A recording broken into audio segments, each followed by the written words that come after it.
Hi everyone, welcome to another episode of Aussie Coin Adventures. Got a good assortment of coins for us today to go through. Hopefully there will be some more goodies like the last video.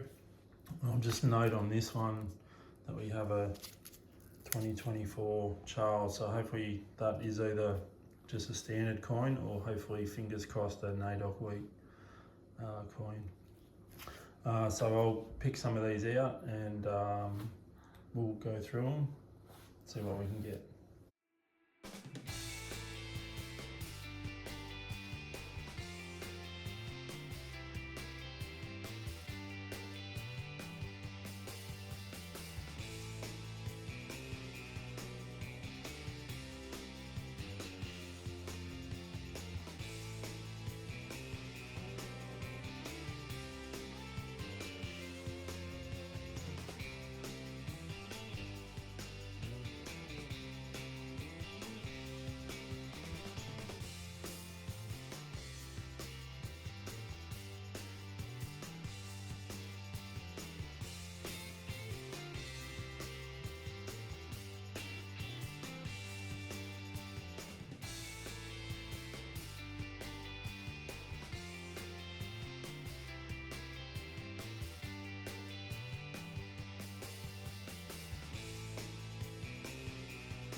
Alright, so we had some pretty good finds in that little one there. So we got ACT, Centenary Federation, our first 24 Charles coin. Unfortunately that other one wasn't a NAIDOC week. A bingo coin, which we've already have, and the crocodile coin from the Big Things series. And just these two here I just put aside because they looked in pretty good nick. Alright, so I'll get into these other ones and see what we can get. So here's the wrap up of the rest of those coins I opened. $2 coins was very disappointing. The only thing of note was a Invictus coin. That's at 2.1 million. But yeah, that was the only thing. There was no colour, nothing. It was very disappointing out of those 6 rolls. But anyway, that's the game. This piece one was in very good condition, so I just pulled that aside, put that in collection. Matilda's one from 2023, this one's at 1 million. Got a bingo coin, which we saw in the pre-roll, that's at 1.4 million. Then we move on to some Great Australian Coin Hunt.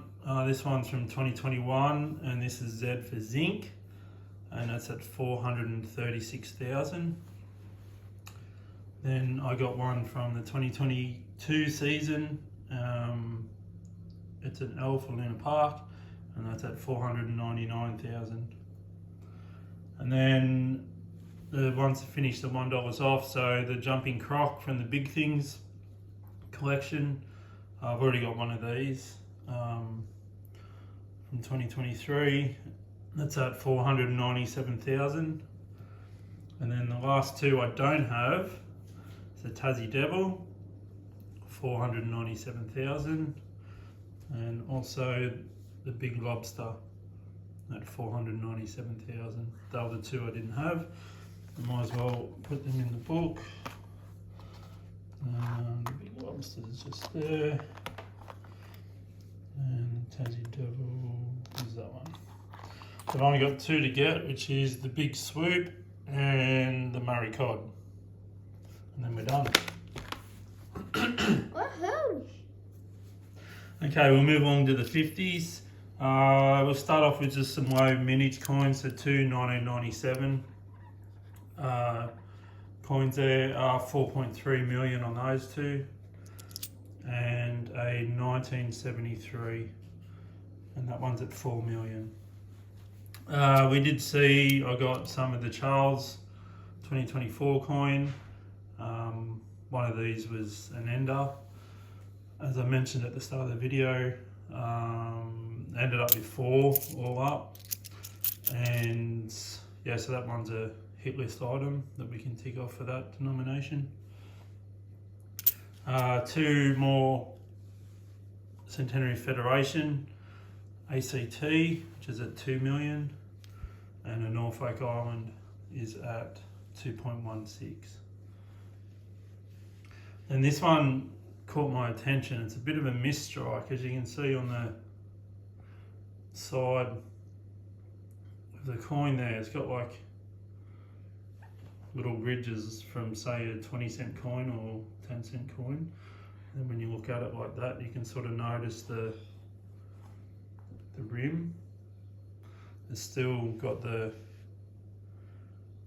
shape there, but it's got a little indentation. So yeah, I don't know how that's happened, whether that's happened at the mint or someone's tried to mimic it up. And then the last coin is, I eventually got a NAIDOC week. And that one is at currently 2.31 million. Now at the start of the video when I said I had the ender, hopefully it was a NAIDOC.